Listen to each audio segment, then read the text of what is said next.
చేసుకుంటున్నాను.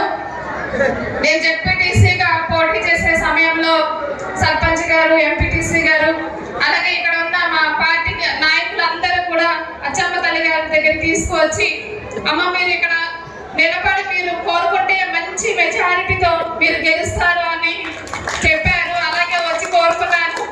అత్యంత భారీ మెజారిటీతో గెలిచాను. అందుకు అమ్మవారి